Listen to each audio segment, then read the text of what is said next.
pero en condiciones naturales no es lo ideal, ¿cierto? Chuchito lindo nunca se imaginó que la gente se iba a montar en una moto sin casco. Bien, vamos a esta casa, listo.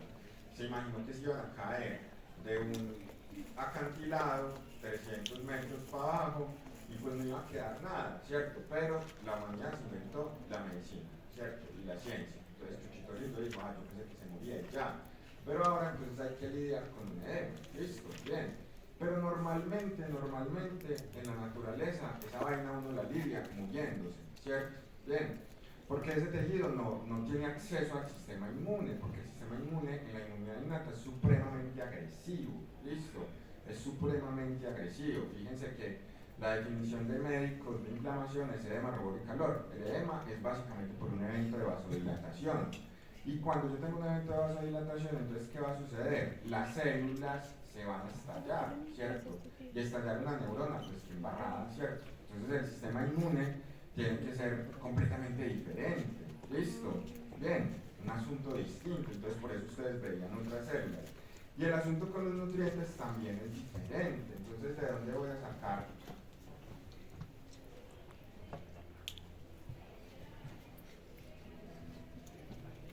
Gracias. Los nutrientes. ¿De dónde lo voy a sacar? De un ultrafiltrado de la sangre. ¿Listo? Entonces, ese líquido cefalorraquídeo, al igual que todos los fluidos que yo tengo, son ultrafiltrados de la sangre. ¿Listo? ¿Cuál es el tejido que se encarga de dar soporte y sostén después de todo lo que hemos aprendido? Por allá, el conectivo, listo. El tejido conectivo es el que da soporte y sostén. Los otros tejidos están ahí, cumpliendo su función, pero el tejido conectivo es el que le trae las cosas. ¿Listo? Entonces, cuando ustedes miran el encéfalo está recubierto por unas membranas de tejido conectivo. Esas membranas de tejido conectivo obviamente tienen un origen embriológico que es el mesodermo, que me imagino que ya lo vieron, y esas membranas de tejido conectivo van a ser las meninges. Listo, no nos importa todo, pero todo eso es tejido conectivo. ¿Qué son las meninges? Tejido conectivo. Listo. Uno tiene pues así que un montón de músculos, uno no es capaz de mover las meninges. Bien, igual para qué se iba a mover, no tiene sentido, ¿cierto? Entonces solo es tejido conectivo, y ese tejido conectivo se divide como por unas capas, ¿listo? Que son la dura madre, la aracnoides y la tía madre.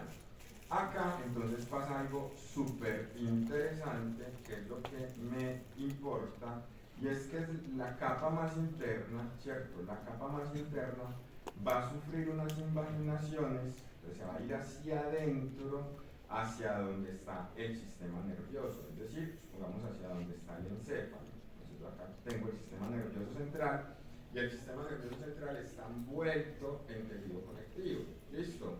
Como está envuelto en tejido conectivo, ese tejido conectivo sufre unos procesos de invaginación. ¿Listo? Esa invaginación va a formar dentro de ellos unas estructuras que se llaman plexos. ¿Qué significa plexo o plejo, como lo quieran llamar? Indistinto. ¿Qué les enseñaron que significa como plexo o plejo? Les han enseñado el origen de las palabras. Entonces, plexo es como un entrelazado, como una trenza. ¿Listo? Entonces, ¿qué es lo que sucede? Cuando se invagina, en este caso, cuando se invagina la pía madre, acá, miren esta invaginación, esas invaginaciones van a formar vellosidades, algo que se proyecta hacia algo, hacia adentro o hacia la luz de algo, uno lo llama vellosidad. Esa vellosidad permite que entren los vasos sanguíneos, y los vasos sanguíneos se entrelazan ahí, se quedan dando vueltas y luego salen, ¿listo? Entonces ellos entran y salen. Cuando ustedes lo miran, fíjense que ahí en esa invaginación se configuró como una trenza de vasos sanguíneos. ¿Listo? Bien. ¿Por qué los vasos sanguíneos son muy importantes ahí? Porque es de donde voy a sacar el agua o el volumen o el líquido para hacer otro líquido. ¿Cuál es el otro líquido que voy a hacer? El líquido cefalorraquídeo. Listo. Entonces llega la sangre, y cuando llega la sangre yo necesito un conjunto de células que me filtren esa sangre, y ese filtrado me lo conviertan en líquido cefalorraquídeo. Entonces, una de las cosas que tenemos en términos histológicos es que tengo una invaginación de la pía madre. ¿Listo? Bien. Esa invaginación de la pía madre arrastra un conjunto de vasos sanguíneos. ¿Listo? Bien. Ese conjunto de vasos sanguíneos se entrelazan y van a ser parte de esa estructura que vamos a denominar plexo. Entonces, la definición de plexo es simplemente un entrelazado de tejido nervioso, tejido conectivo y tejido conectivo especializado, que es el componente vascular, ¿listo? En forma como de nudo. Como es en forma de nudo, entonces por eso termina llamándose, o entrelazado, por eso terminan llamándose plexos, ¿listo? Entonces el plexo es una proyección, ¿hacia dónde? Hacia una cavidad. ¿Cuál es la definición del nombre de cavidad en anatomía que les enseñaron? ¿Cómo le llaman ustedes a las cavidades? Tienen muchos nombres, pero en este caso, una cavidad chiquitica o cavidad pequeñita es ventrículo. Entonces yo voy a tener un tejido conectivo que se proyecta en forma de vellosidad hacia una cavidad. ¿Listo? La proyección, la proyección de tejido que se va hacia la cavidad sería realmente el plexo proteo. Vamos hasta acá. Y el espacio que está ocupando el plexo, esa cavidad, sería ¿qué? El ventrículo. ¿Listo? ¿Queda claro? Bien, fácil. ¿De qué? ¿Dónde no se queda claro? Mire acá, no. Solo mire. Listo, tienes un tejido conectivo que forma a la pía madre. ¿Listo? Ese tejido conectivo se proyecta hacia una cavidad, se invagina. ¿Estás viendo? Esta invaginación está configurada por qué? ¿Qué la conforma? Dígame usted. ¿Pero qué la forma? Esto es una invaginación de pía madre. ¿Qué la conforma? ¿Qué tiene eso ahí adentro? Bueno, trae. ¿Quién le quiere ayudar? Esto está formado por quién. Es cada una de estas invaginaciones, ¿quién la forma? La pía madre. La pía madre es la estructura grande que se invagina, ¿cierto? Entonces, ella es la pía madre, pero está configurada estructuralmente por alguien. ¿Quién es ese alguien? Uno, capilares. Listo. Además de los capilares, ¿quién más? Tejido conectivo. Listo. Bien. Y además del tejido conectivo, ¿quién más? Unas células nerviosas. Listo. Y unas células epiteliales. Entonces, la pía madre no está conformando una vellosidad. Eso estaría muy mal. Listo. Es como decir que el todo está dentro de una parte chiquitica. Tiene sentido, pero el todo es la pía madre. Cada proyección de la pía madre es una vellosidad. Y todas las vellosidades juntas, porque la pía madre no siempre se pliega, ¿sí? ¿Lo están viendo?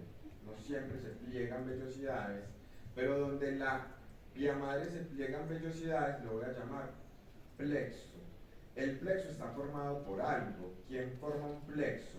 Esta carnita, ¿por quién está formada? Por vasos que se invaginan, por tejido conectivo, por células epiteliales y por tejido nervioso. Estamos hablando de la misma estructura, solo que una contiene a la otra. ¿Listo? ¿Queda claro? Sí, queda claro para todos. Miren acá, traten de no anotar, porque cuando uno anota, normalmente pierde. Anota pero no entiende. ¿Listo? Entonces, otra vez hagamos el mismo ejercicio. Este es el encéfalo. Acá hay una cavidad que se llena de líquido, que es el líquido que le trae los nutrientes. Sí, él está ahí metido, bañado por un líquido. Sí, listo. Acá hay unas capas de tejido conectivo. Estoy siendo muy coloquial para que ustedes me entiendan. Esa capa de tejido conectivo se llama meninges. Tiene 3 capas, pero a mí solamente me interesa la de adentro. Listo. La de adentro, en algunas regiones, no en todas partes, solo en algunas regiones, tiene unas proyecciones hacia el sistema nervioso. Es una invaginación.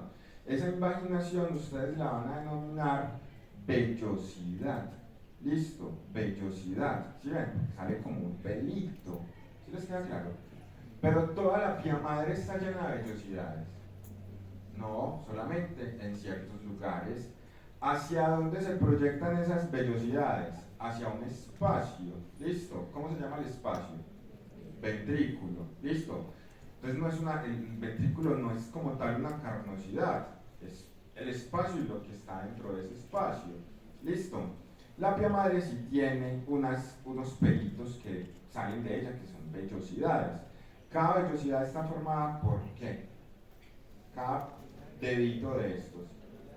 Unos vasos sanguíneos porque la sangre viene por el tejido conectivo y se mete acá, ¿cierto? Entonces cuando ustedes dicen, profe, ¿eso por qué sucede? Es porque yo necesito que la sangre se quede acá circulando, como cuando hablábamos, pues que ya vieron renal.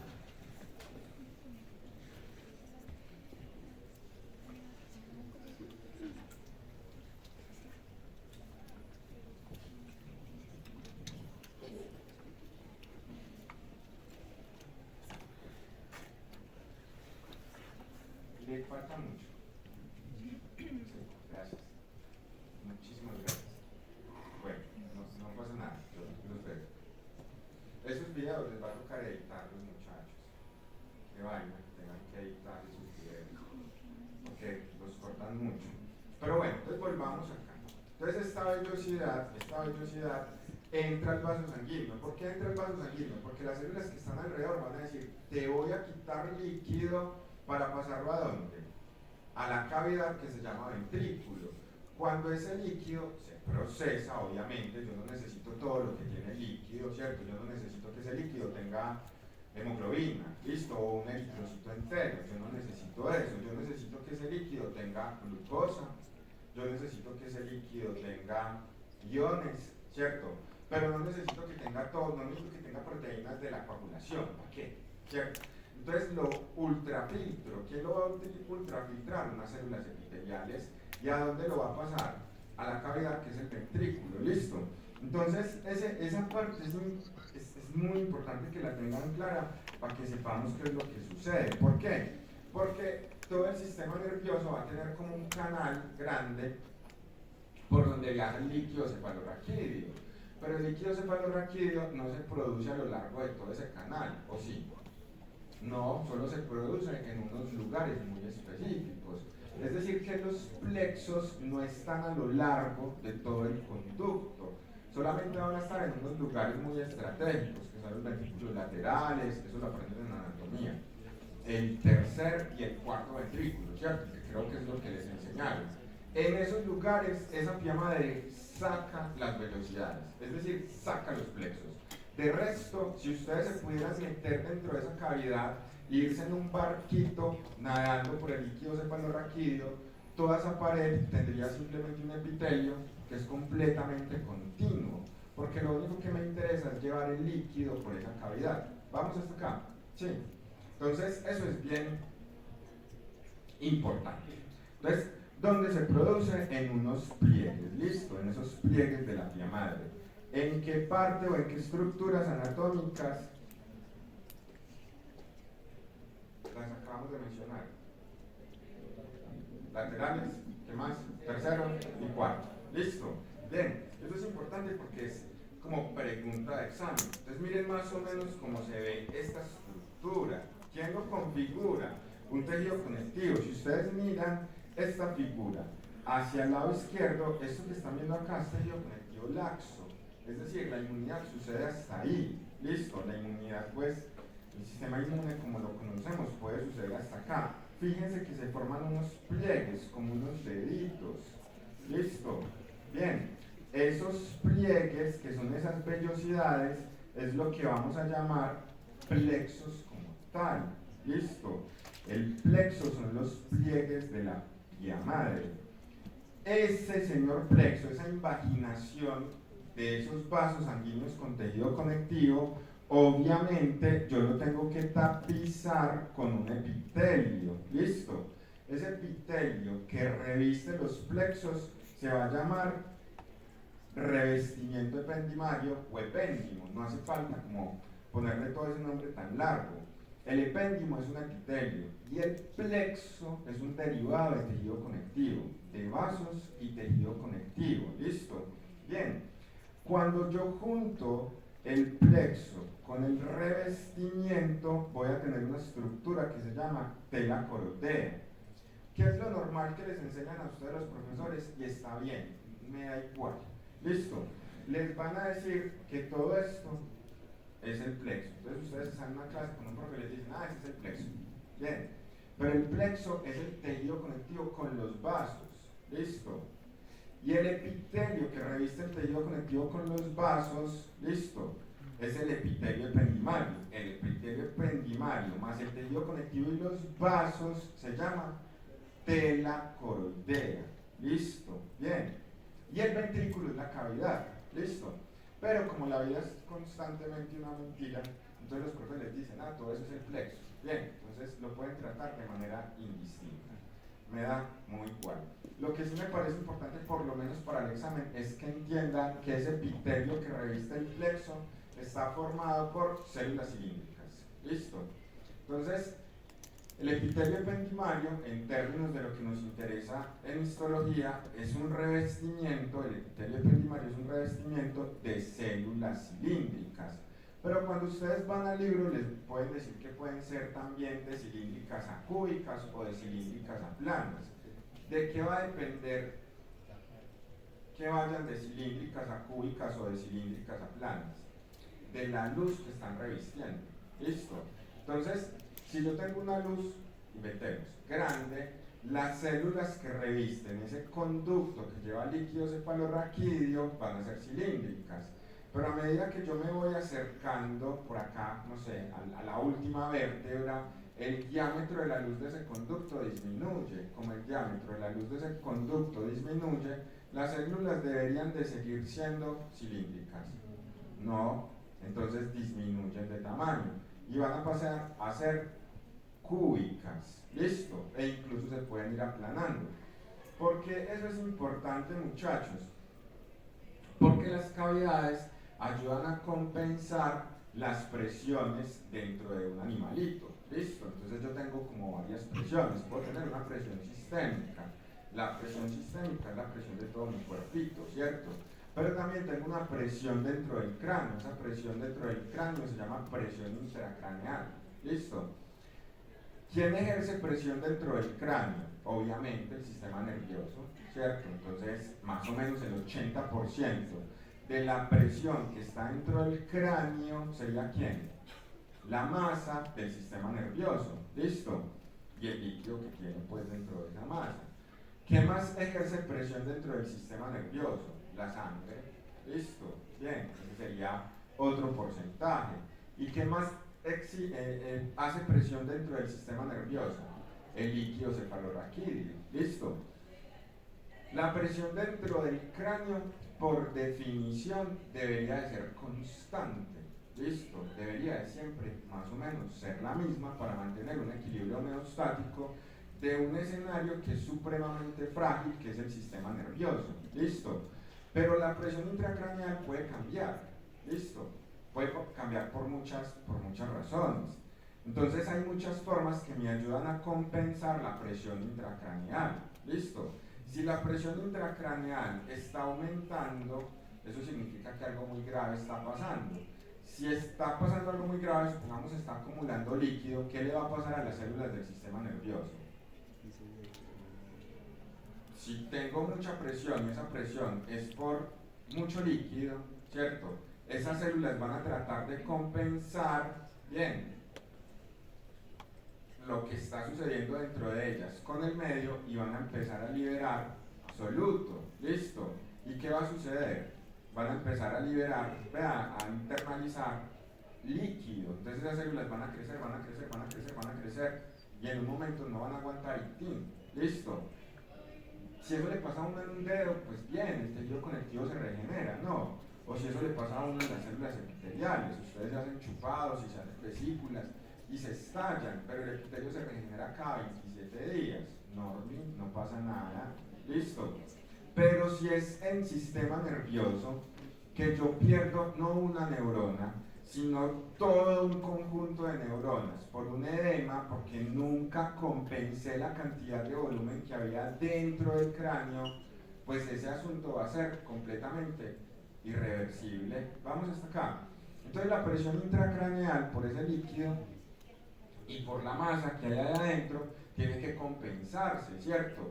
Hay cosas muy bacanas que ustedes van a ver. Una de las cosas que sucede es que yo puedo desplazar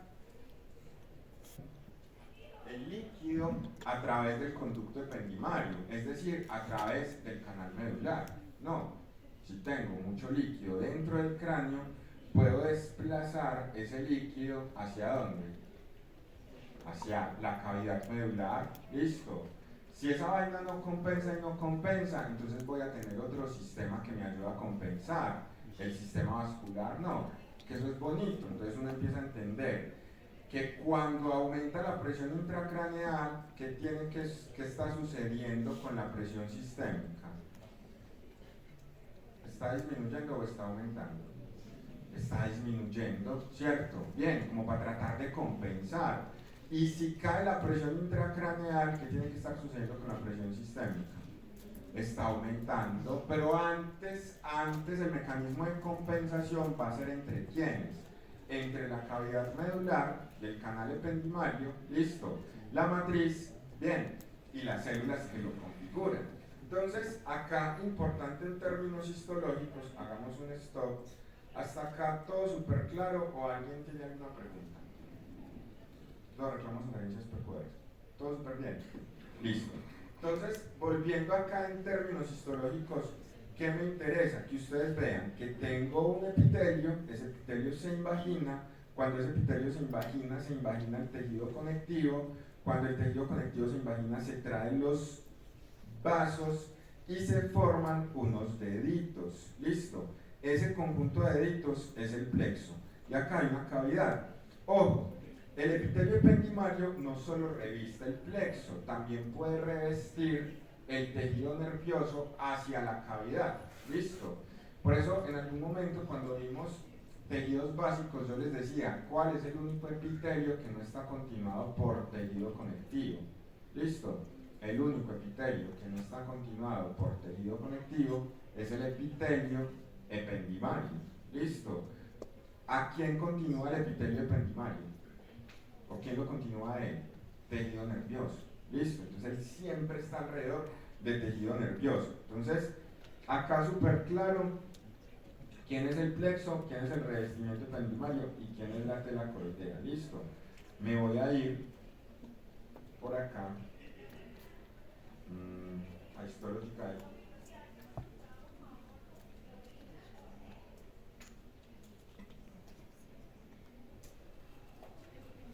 Para que entendamos por dónde se mueve ese líquido. ¿Listo? Entonces, Nacho aprende histología. ¿Qué es esta vaina? La médula. ¿Cuál es la sustancia gris y cuál es la sustancia blanca? Nacho aprende histología.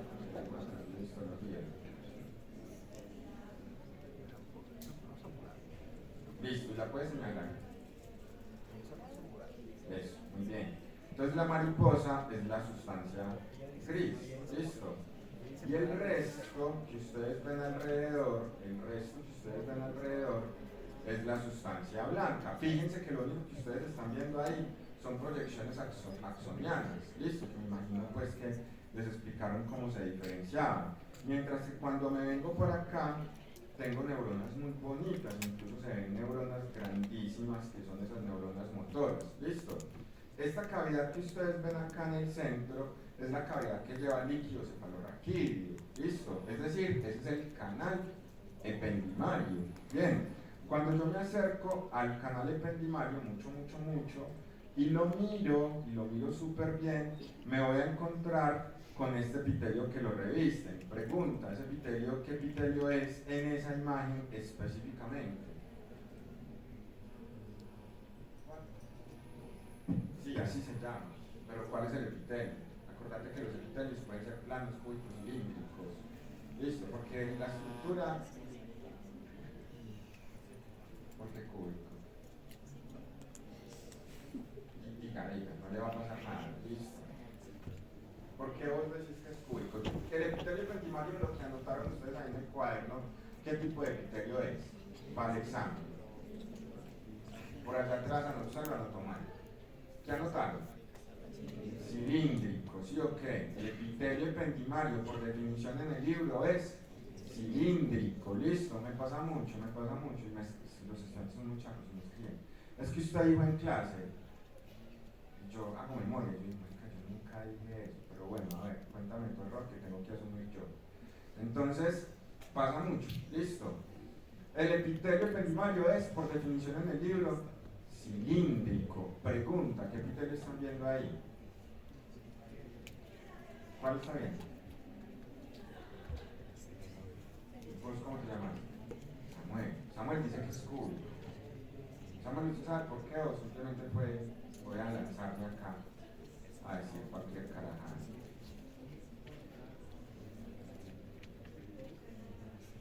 Pero explíqueme, trate de explicarme. Yo confío en vos.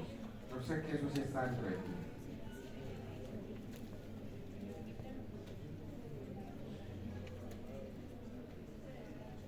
Samuel, sí sabes que sí sabes. Sí sabes. Te creo, me convences tu esfuerzo. Listo. Yo en clase los molesto mucho y les digo que la mayoría de las personas se quedan con la inteligencia de un niño de 12 años. Más o menos es todo el mundo, porque la gente explica con ejemplos, pero les cuesta mucho explicar cosas abstractas.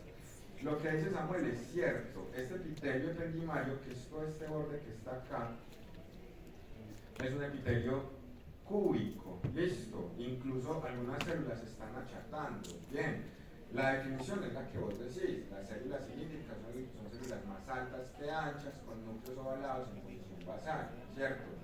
Mientras que los epitelios cúbicos son núcleos redondos que ocupan casi toda la célula y la célula es igual de alta que de ancha, ¿cierto? Entonces este epitelio que está revistiendo acá, que es este, tiene unas células que son más o menos cúbicas. ¿Por qué creen que esas células se ven más o menos cúbicas? ¿Qué les estará diciendo eso? Contá, ¿cómo te llamas vos? Olga. ¿Qué es lo que crees? Muy bien, Olga, tienes toda la razón. Listo. Esa puede ser una posible explicación. Que estamos en una porción muy distal del canal ependimario, ¿cierto? Porque yo les dije que a medida que me iba alejando, el diámetro de la luz iba disminuyendo. Si el diámetro de la luz iba disminuyendo, ¿cómo compenso las presiones? Si tengo un epitelio muy alto, entonces eso va a aumentar muchísimo la presión porque estoy ocupando espacio dentro de esa cavidad. Entonces, ¿qué hago? Disminuyo el tamaño de las células. Vamos hasta acá. Esa puede ser una explicación, Olga, tienes toda la razón. En esta clase lo vamos a dejar como esa explicación. Pueden haber otras, listo. Puede que haya aumentado la presión intracraneal y las células se tengan que deformar. Listo. Con esto, básicamente, ustedes están entendiendo que en biología las cosas son súper variables, pero pues definitivamente les toca aprenderse lo que está en el libro. Listo. Entonces, el conducto ependimario es un conducto que está revestido por unas células que voy a llamar células ependimarias. Pero sucede y acontece que yo tengo varias células ependimarias. Las células ependimarias, por definición, van a ser células cilíndricas. Entonces, todas las que revisten las voy a llamar células ependimarias. Pero hay unas células ependimarias que están especializadas. ¿Listo? Y esas células ependimarias que están especializadas son las que me van a revestir, las vellosidades. ¿Listo? Y las que me revisten las vellosidades, es decir, directamente el plexo, reciben otro nombre. ¿Listo? Esas que me revisten el plexo o la tela coroidea, las voy a llamar epiteliocitos coroideos. Entonces acá viene una pregunta. Si debemos asignarle una función a esas células ependimarias, ¿quiénes solo revisten y conducen líquido cefalorraquídeo y quiénes contribuyen en la síntesis de líquido cefalorraquídeo? ¿Qué creen ustedes? Es una pregunta que acabamos de ver hace 2 segundos. Las células ependimarias revisten y las células ependimarias especializadas, que se llaman epiteliocitos coroideos, ultrafiltran y sintetizan el líquido cefalorraquídeo. Vamos hasta acá. ¿Qué significa eso? Que eventualmente cualquier célula ependimaria podría producir líquido cefalorraquídeo. Fíjense que al inicio les dije algo. ¿Dónde se produce líquido cefalorraquídeo? En los ventrículos. Eso dice Guido. Listo. En la vida real, muchachos, a veces para compensar el intersticio de la matriz de las células nerviosas, también ayuda a que se produzca más líquido cefalorraquídeo. ¿Es significativo? No mucho, pero en casos de compensar, porque necesito sintetizar, lo pueden hacer. Listo. Pero en la normalidad no lo hacen. Entonces, por eso vamos a diferenciar dos tipos de células. Listo. Las que revisten, que vamos a llamar células ependimarias propiamente dichas, que revisten, listo, y los epiteliocitos coroideos, que su función es secretar, listo, es secretar, son distintas. Bien, y tan. Ahí terminamos la estructuración de cómo se forma un plexo. Bien, entonces, chicuelos, pregunta de examen. Pregunta de examen.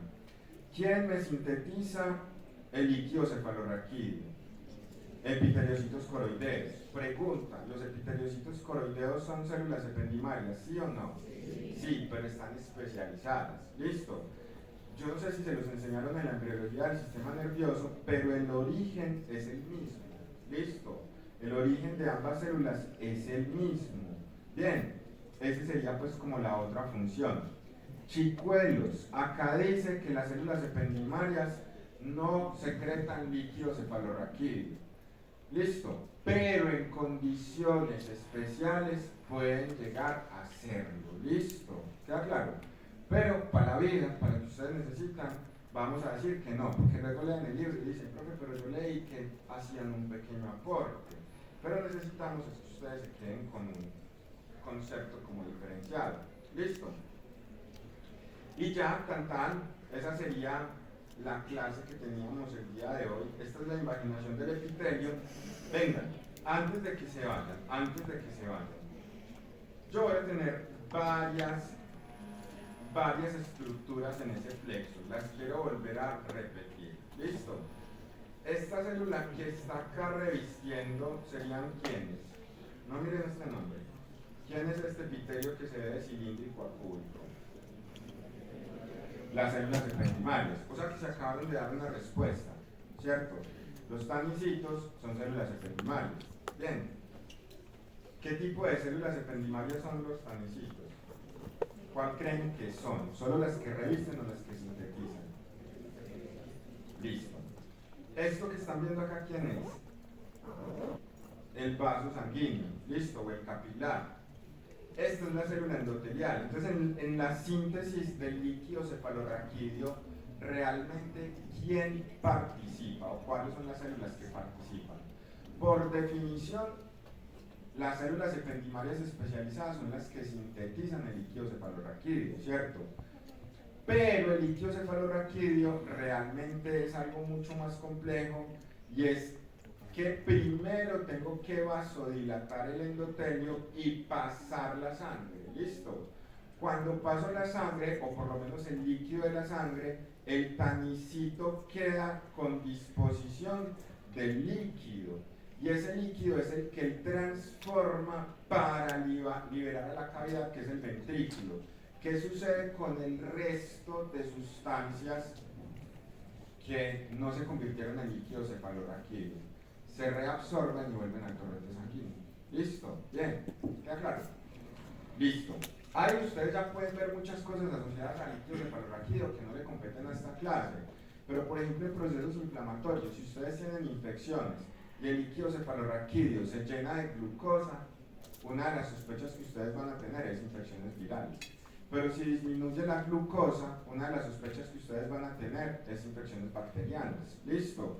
Porque los virus y las bacterias también terminan compitiendo por los nutrientes que están ahí. ¿Listo?